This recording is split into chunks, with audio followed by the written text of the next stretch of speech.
to protect Canada. And I said that to, as I called him, Governor Trudeau. I said, listen. You can't take our country and you can't take our game. Moments like these have been captured across the nation, the Prime Minister even taking part in game-winning celebrations, later tweeting. 캐나다에 살기 전에 캐나다와 미국은 서로 같다는 얘기를 한국에서 들었습니다. 그런데 좀 달라요. 문화도 좀 다르고 국민 감성도 조금 다릅니다. 다양성을 좀 더 지향하는 것도 좀 다르고요. 이렇게 한 민간은행이 공개적으로 우크라이나를 지지하는 모습을 보면 확실히 미국과 한국과는 좀 다릅니다. 이 외에도 다른 점이 좀 있는데 제가 정확히 설명하기가 좀 어려웠어요. 그래서 저는 궁금했습니다. 캐나다인들은 어떻게 저한테 설명해 줄까요? 그래서 저는 캐나다인을 찾아서 인터뷰를 했습니다. We are very close to each other. First of all, my question is, what are the differences between Canada and the United States? So, what makes Canada unique? Yes, you're right. Canada and the U.S. we share many similarities, and we're very close. We're right on the border. We share a very long border with each other. But there are some very big differences between Canada and the United States. I think that the three big differences would probably be government, immigration, and healthcare. So, for example, with government, the U.S. has a president. We have a prime minister. In the U.S., they have two major parties, Republicans and Democrats, whereas in Canada, we have a little bit more. We have the Conservatives, we have the NDP, the Liberal, we have the Green Party. There's also Quebecois, but they're a little bit less, so we have more parties. When it comes to immigration, I don't know very recent numbers, but typically Canada lets in about 340,000 immigrants per year, which is about three times as many as the U.S. Our population is smaller. We have a larger country. We're much bigger than the United States, but our population is very small and aging, which is probably one of the reasons why we bring in so many immigrants. And I think the stats are about 1 in 5 people are 1 in 5 Canadians are originally from another country. Healthcare is another big difference. So you'll hear that Canadians pay higher taxes than most countries, which is true. Right. Yeah. We pay a lot of taxes. But one of the reasons our taxes are so high is it covers our healthcare. So, you know, you hear we have free healthcare. It's not exactly free because we pay through it by paying. We pay for it by our taxes, but then we're not out of pocket, you know, for things like doctor's visits and stuff like that, hospital stays.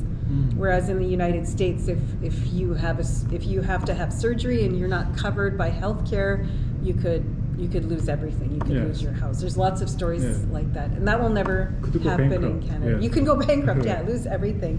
One funny difference between U.S. and Canada is people like to say Canadians are more polite, or that we say sorry a lot.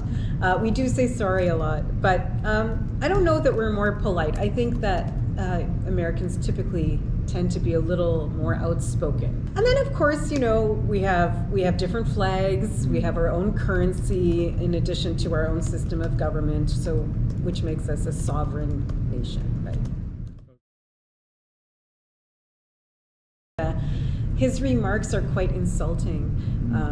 The most insulting remark is the one about Canada being the 51st state. Oh yes, sure. So he's reducing us to simply a state in his own country instead of our what we are, which is our own country, which is very insulting, right? He's also made remarks like referring to our ex-prime minister as the governor of Canada, which is just. He crossed the line. Oh, yes. He's crossed the line many times. I mean, he's gone overboard with everything from, you know, we all know about the tariffs. But the remarks that he's made, it's more like a bully in a schoolyard. That's what I equate him to, a bully in a schoolyard, trying to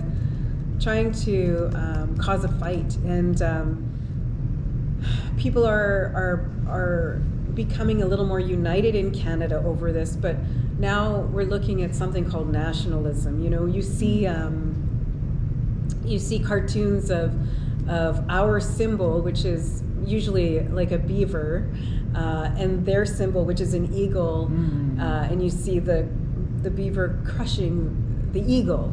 And I think those types of satire is kind of dangerous, you know. So I don't really agree that we should be lowering ourselves to that. I think nationalism is a dangerous thing, but this has sparked nationalism in Canada, and I think Canadians are very proud, right? And we've always been proud to be Canadian and proud to be our own country. And I don't think any other president in U.S. history has ever treated us the way he has.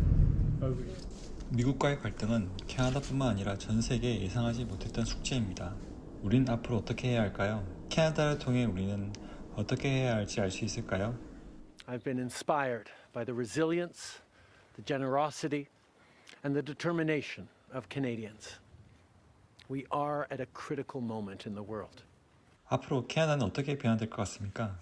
It might even have a positive effect on us, maybe making us become more independent as a country and not relying so much on trade with the U.S., but Canada perhaps coming more independent. Thank you. Has been, of course, a massive victory for the Liberal Party, who, after Justin Trudeau, 캐나다를 보면서 주권국가는 국가에서 나오는 것이 아니라 국민에게서 나온다는 것을 느꼈습니다. 결국 국민이 국가를 대표하네요. 다음에도 캐나다 관련 영상 올리도록 하겠습니다. 그럼 또 봐요.